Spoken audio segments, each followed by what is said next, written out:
कल्याणमध्ये अल्पवयीन मुलीवर अत्याचार करून तिची हत्या करणाऱ्या नराधम विशाल गवळीला आता एन्काउंटरची भीती वाटते। बदलापूर अत्याचार प्रकरणातला आरोपी अक्षय शिंदे सारखंच आपलंही एन्काउंटर होईल असं गवळीला आता हा गंभीर गुन्हा केल्यानंतर वाटू लागलेला आहे। मृत्यूची भीती वाटू लागली आहे। पाहूयात हा रिपोर्ट।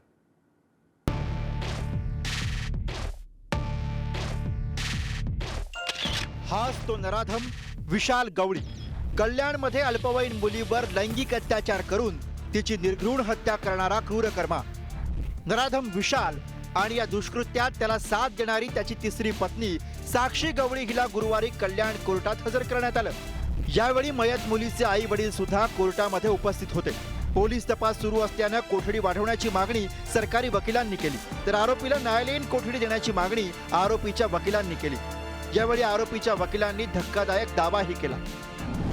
बदलापूर अत्याचारातील आरोपी अक्षय शिंदे सारखा एन्काउंटर होण्याची विशाल गवळीला भीती आहे। विशाल सोबत कोठडीत एका नातेवाईकाला राहण्याची परवानगी द्या, आरोपीच्या वकिलांनी ही मागणी केली। कोर्टाने आरोपीच्या वकिलांची मागणी फेटाळून लावली। तपासामध्ये विशाल विरोधातील पुरावे, हत्यार, सीसीटीव्ही फुटेज हस्तगत करण्यात आलं।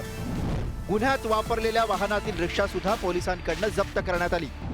गुन्ह्यात वापरलेली एक संशयित दुचाकी जप्त करणं बाकी आहे।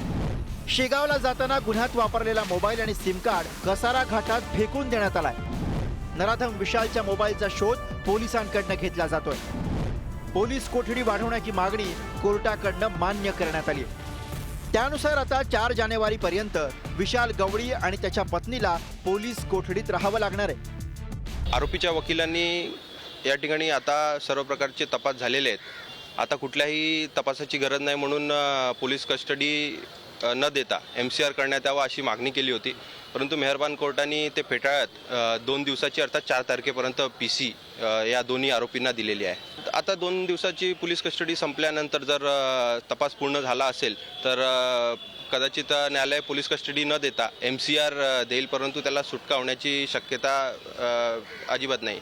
मी स्पेसिफिक अर्ज दिलाय कोर्टाला की बदलापूर सारख्या शिंदे सारख्या फेक एन्काउंटर ह्याचं होऊ नये, ह्याच्यासाठी आम्हाला आरोपीचा नातेवाईक त्याच्यासोबत असावा। जोपर्यंत पोलीस कस्टडीमध्ये तो आहे तिथपर्यंत कोणीतरी त्याच्या सोबत असावा असा स्पेसिफिक कोर्टाला अर्ज दिलाय। आम्हाला भीती आहे परत ह्याचं एन्काउंटर होईल या गोष्टी ह्याच्यामध्ये।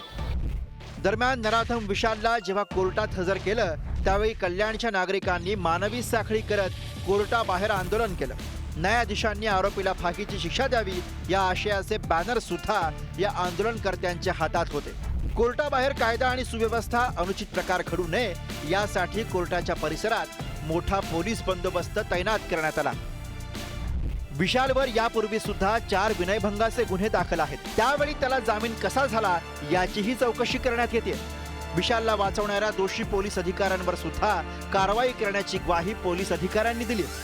त्याबाबतची 2023ची केस आहे, त्याबद्दलच्या आम्ही कोर्टच्या ऑर्डर ज्या आहेत त्या आम्ही प्राप्त करत आहोत आणि कोर्ट्सच्या बेल्स ऑर्डरमध्ये एक्झॅक्टली कोणत्या कारणामुळे त्याला बेल दिला गेला याबाबतचा आम्ही पूर्णपणे इन्क्वायरी करून त्यामध्ये जे काही जर दोषी असतील त्यावरती आम्ही योग्य ती कारवाई करणार आहोत। नराधम विशाल गवळीला फाशीची शिक्षा व्हावी ही मागणी सर्व स्तरातून व्यक्त होते। या नराधमाला पाठीशी घालणाऱ्यांवर सुद्धा आता कारवाईचा बडगा उचलला जाण्याची शक्यता आहे। कडक कारवाई झाली तरच कायद्याचा धाक शिल्लक राहील अशा प्रतिक्रिया व्यक्त होत आहेत। निकेश शार्दूल, पुढारी न्यूज, कल्याण।